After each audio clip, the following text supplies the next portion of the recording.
Students, जिसका डर था वही हुआ। यहाँ पे ईरान ने यहाँ पे इजराइल की धरती पे आपका यहाँ पे हमला कर दिया है। देर रात यहाँ पे ईरान ने जो है इजरायली यहाँ पे लैंड पर, मैं कह रहा हूँ लैंड पे हमला किया है। और ये न्यूज़ आ रही है कि यहाँ पे इजरायली आयरन डोम ने यहाँ पे 80% ईरानी मिसाइल्स यहाँ पे मार दिया गया है। और यहाँ पे देखो ये भी न्यूज़ आ रही है कि भाई कई मिसाइल्स जो हैं इजराइल की धरती पे गिरी हैं और वो आपका एयरबेस है, ठीक है। कई एयरबेस यहाँ पे गिरा है, ठीक है। तो कई ढेर सारी आपकी यहाँ पे अपडेट्स में पूरा इस वीडियो में मैं आपको विस्तार से बताने वाला हूँ। इसके लिए आप पूरा एंड तक वीडियो देखिएगा और मैं इस पर आपको पूरा बताऊंगा कि भाई यूएस का स्टांस क्या रहा है, ठीक है, इंडिया यहाँ पे क्या है और आने वाले समय में क्या होने वाला है। तो आप लाइक जरूर करिएगा, सपोर्ट करिएगा, सब्सक्राइब करिएगा। चलिए शुरू करते हैं। तो स्टूडेंट्स यहाँ पे देखिए, बीती रात भी मैंने वीडियो डाल दिया था।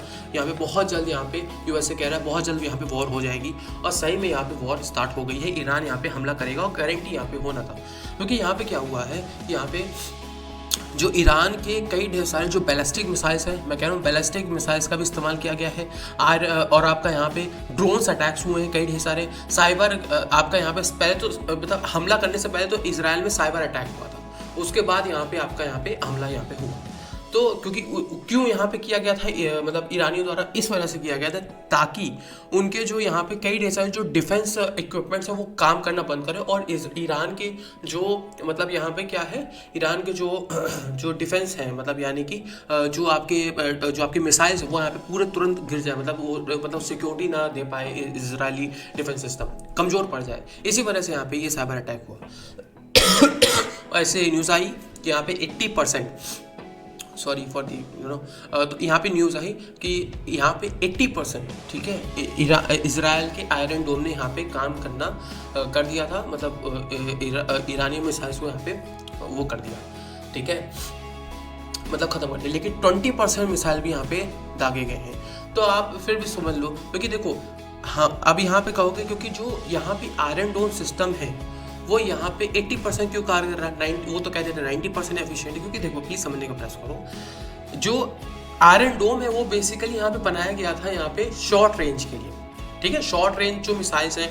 और ये भी बनाया गया था जो आपकी ऐसी मिसाइल जो कहीं भी दग सकती हैं, मतलब उनकी कोई फिक्स लोकेशन नहीं होती, ठीक है। तो ऐसी मिसाइल्स के लिए बनाया गया था। लेकिन जो ईरानियन मिसाइल्स है स्टूडेंट्स, वो यहाँ पे एकदम सटीक वॉर करती है, एकदम सटीक, ठीक है। इसी वजह से वो यहाँ पे दिक्कत होगी और साइबर अटैक भी यहाँ पे हो गया था। तो इससे हमें सीख लेनी चाहिए कि भाई मान लो अगर कभी युद्ध होता है, भगवान न करे इंडिया का कभी हो, तो यहाँ पे साइबर अटैक भी यहाँ पे बहुत तगड़ा होना चाहिए, हो जाएगा। यहाँ पे हो सकता है हम लोग भी क्या पता करें। तो cyber security is very very important in future, ठीक है। तो यहाँ पे ये तो हो गई न्यूज़, और भी बातें बताना चाहता हूँ उसके बारे में कि भाई अब यहाँ पे यूएस का क्या स्टांस रहा है। यहाँ पे जो बाइडेन है उन्होंने यहाँ पे बोल दिया है कि यहाँ पे जो ईरान का जो अटैक है, राइट, ईरान का एक ब्रेजन अटैक है। अब यहाँ कहोगे सर ये ब्रेजन अटैक क्या होता है? ब्रेजन अटैक का मतलब होता है कि यहाँ ब्रेजन अटैक का मीनिंग होता है कि भाई यहाँ पे यानी कि ऐसा इंसान या ऐसा कंट्री जिसको कोई परवाह नहीं है, यहाँ पे जो बाइडेन ये कह रहे हैं जिसको कोई परवाह नहीं, वो रूल्स एंड रेगुलेशंस को नहीं मानता, वो अटैक कर देता है। बट यहाँ पे अमेरिका तो ना ही बोले तो ज़्यादा सही, क्योंकि यहाँ पे मैं अमेरिका के इस स्टेटमेंट से मैं सहमत नहीं करता हूँ, क्योंकि इजराइल ने भी यही काम किया है, ठीक है। उनको भी नहीं परवाह थी, उन्होंने भी यहाँ पे ईरान की जो एम्बेसी थी उसको मारा। आप उस पर तो नहीं कंडेम करोगे, क्यों करोगे भाई, आप करोगे क्यों? क्योंकि आपके जो 90% जो यूएसए में जो आपके वो भी यहूदी ही है, ठीक है। मैं देखो यहाँ पे मैं खिलाफ नहीं हूँ, देखो यार अगर आप इंटरनेशनल रूल्स की बात करते हो, हिपोक्रेसी मत लेके आना, ठीक है। मैं सीरियसली कह रहा हूँ, हिपोक्रेसी मत लेके आना, ठीक है। बट क्या कर सकते हैं, डिप्लोमेसी है भाई, सिस्टम है, प्रोटोकॉल्स है। बट यार रियलिटी बता रहा हूँ मैं, यहाँ पे यूएस का जो स्टांस है वो तो हमेशा रहेगा ही इसराइल के पास, क्योंकि 90% बिजनेसमैन तो मैंने बताया ना यहूदी हैं, ठीक है। सब उसमें जो बड़े बड़े बिलियनियर्स हैं तो वो तो भाई चलाएंगे ही ना फिर गवर्नमेंट को, तो यही बात है। तो देखो अब यहाँ पे यूएसए भी कह रहा है कि यहाँ पे आयरन क्लैड की उस सिक्योरिटी देगा ईरान को, जो बाइडेन ने कहा है। और G7 जो ग्रुप्स की मीटिंग्स यहाँ पे होने वाली हैं और हो सकता है कि कोई बड़ा फैसला लिया जाए। अब देखो यहाँ पे ठीक है, ये बात यहाँ पे हो गई इंडिया का सर, यूएसए का सर। अब यहाँ पे बात करता हूँ इंडिया और अदर कंट्रीज यहाँ पे क्या कह रही है। इंडिया और अदर कंट्रीज ये कह रही हैं कि यहाँ पे आपको यहाँ पे डिप्लोमेसी का यहाँ पे सहारा लेना चाहिए। वो बात सही भी है। वी एज अ इंडियन, देखो समझने का प्रयास करो, देखो हम लोग के यहाँ रामायण हुई है, ठीक है, रामायण की आपने डिप्लोमेसी, आपने इन लोगों ने पता है डिप्लोमेसी का सही वो मतलब नहीं समझा। बल्कि यहाँ पे डॉक्टर एस जयशंकर अपनी किताब में यहाँ पे वाई इंडिया मैटर्स, यहाँ पे उन्होंने ये बोला था कि हनुमान, उसमें यहाँ पे उन्होंने कहा था कि हनुमान जी जैसा कोई बहुत ही मतलब बढ़िया डिप्लोमेट कोई नहीं हो सकता। सीरियसली बता रहे हैं यार, मतलब। और यहाँ पे आपने समझो, आप डिप्लोमेसी का मतलब समझा करो यार। आप यहाँ पे ऐसे नहीं कि आप किसी की एम्बेसी को उड़ा दोगे, आप यहाँ पे किसी के भी आप लोगों को मार दोगे। कुछ रूल्स एंड रेगुलेशंस होते हैं, ठीक है। ऐसे तो इंडिया भी यहाँ पे कई लोगों को मार दे यार, क्या ऐसा नहीं है क्या? हम लोग नहीं, हम लोग यहाँ पे रामायण हुई, हम लोग पहले समझे सीखे हैं। और डिप्लोमेसी सबसे बड़ा रास्ता होता है पीस के लिए।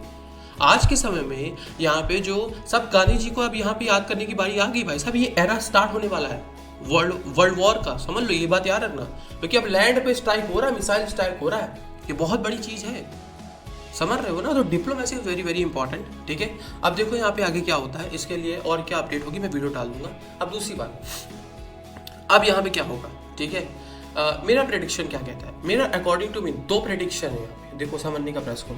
पहला प्रेडिक्शन तो ये है कि भाई सो मैं कह रहा हूँ भाई डिप्लोमेसी हो जाए, वर्ल्ड वॉर यहाँ पे ना हो, ठीक है। और डिप्लोमेसी अगर हो जाती है तो आप 2025 में ताइवान का भी आप अटैक देखने वाले हो, उससे न्यूज़ आएगी गारंटी, क्योंकि मुझे लगता है कि वहाँ पे भी होने वाला है, ठीक है। तो ये हो जाएगा कि हाँ भाई डिप्लोमेसी के दौरान यहाँ पे इजराइल शांत हो जाएगा। बट इसके चांसेस बहुत मुझे कम लग रहे हैं, क्योंकि यहाँ पे बेंजामिन नेतन्याहू ने यहाँ पे ट्वीट भी किया कि इजराइल की धरती पे माफ़ नहीं किया जाएगा, कोई भी हमारी धरती पे हमला करेगा हम भी हमला करेंगे। तो यानी कि मतलब आप मर कट के यहाँ पे मरना चाहते हो। मिडिल ईस्ट यहाँ पे मुझे लगता है, जो दूसरा यहाँ पे मेरा प्रेडिक्शन ये कह रहा है कि अब मिडिल ईस्ट वॉर की तरफ जा रहा है। जी हाँ स्टूडेंट्स, अब यहाँ पे मिडिल ईस्ट के साथ मतलब जो कभी नहीं हुआ वो अब होने वाला है, ठीक है। यहाँ पे अब इजराइल हो सकता है, क्योंकि इस बार यूएसए ज़्यादा नहीं कुछ कर पाएगा। भले ही यहाँ पे ड्रोन्स को कई ईरानियन ड्रोन्स को यहाँ पे मार दिया जाएगा, प्रेडिक्ट कर देगा, बट हमला नहीं करेगा, क्योंकि वहाँ पे जो बाइडेन है, ठीक है। और कोई प्रेसिडेंट होता तो मैं कह भी सकता था कि हाँ भाई कुछ हो सकता है, लेकिन ठीक है, यानी कि ये एक चिंगारी मिडिल ईस्ट यहाँ पे कूद जाएगा, गारंटी है। इराक भी कूदेगा, और सब गुस्सा भड़के हुए हैं भाई, क्योंकि इराक पे तो बहुत तगड़े सैंक्शंस लगे हुए हैं, ठीक है। तो सब कूदेंगे, और आपके बाद इसराइल को बहुत ही कमजोरी यहाँ पे हो सकती है, और हो सकता है कि इन फ्यूचर इसराइल, देखो डिप्लोमेसी से आ रहा है भाई, ठीक है। और क्योंकि देखो एक बात याद रखना, जो जितना कूदता है, ठीक है, जापान वाला हाल होता है। तुम कूदोगे, तुम बेमतलब का मारोगे, तुमको मारेंगे, सीधी सी बात है। तुम मतलब से मारोगे, हाँ भाई तुम कोई रूल्स एंड रेगुलेशन को छोड़ोगे नहीं, तो भाई होगा, ठीक है। आप ऐसे नहीं, आप किसी के एम्बेसी को उड़ाए हो यार। यहाँ पे ईरान कह रहा है आर्टिकल 51 का वायोलेशन है, हम मारेंगे, हमें कोई दिक्कत नहीं, यूएन भी कुछ नहीं कर सकता, ठीक है। यहाँ पे कोई इंडिया की एम्बेसी भी कोई आके मिसाइल दाग के चला जाए कहीं किसी और कंट्री पे, कनाडा की मान लो, यहाँ पे वहाँ पे दिक्कत चल रही है, ठीक है, पाकिस्तान दाग के चला जाए, छोड़ेंगे हम लोग यार? कुछ भी कह रहे हो, ठीक है, मजाक नहीं है, ठीक है। तो यहाँ पे रूल्स एंड रेगुलेशंस, अब बहुत लोग कहते हैं कि बड़े लोगों के आगे रूल्स एंड रेगुलेशन नहीं फॉलो करते। भाई साहब भगवान के आगे डरो, भगवान से डरो, ठीक है।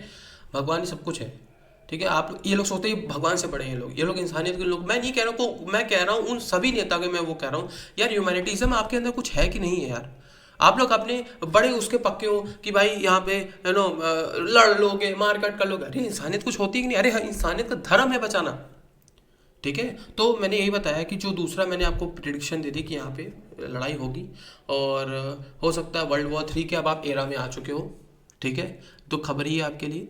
लेकिन अगर यहाँ पे डिप्लोमेसी हो जाती है, मैच्योर बनो। मैं उन लोगों को मैसेज देना चाहता हूँ जो बड़े बड़े लीडर्स हैं, प्लीज़, जो बड़े बड़े बिलियनर्स हैं, जो बिजनेस को संभालते हैं, जो इस पूरे दुनिया को बिजनेस से लेकर, उन सब के लिए मेरा मैसेज है, प्लीज़ इस वर्ल्ड वॉर को रोकिए। अब आप ही लोग रोक पाएंगे, क्योंकि जो नेता है दम पे, जो बिजनेस के दम पे चल रहा है, सीधी सी बात है, ठीक है। तो यहाँ पे आपको रोकना पड़ेगा, क्योंकि अब ये एरा सही नहीं है, और हम लोग यहाँ पे एक क्लिक पे समझ लो बहुत कुछ हो सकता है, ठीक है। तो ये था आपका वीडियो, और इससे रिलेटेड कोई भी अगर अपडेट आती है स्टूडेंट्स, तो मैं और भी वीडियोस डाल दूंगा, ठीक है। अपडेट के हिसाब से मैं डालूंगा स्टूडेंट्स, फॉलो कर जरूर करते रहिएगा। अगर आपको वीडियो अच्छा लगा तो आप इसको सब्सक्राइब करिए, लाइक जरूर करिएगा। Thank you students.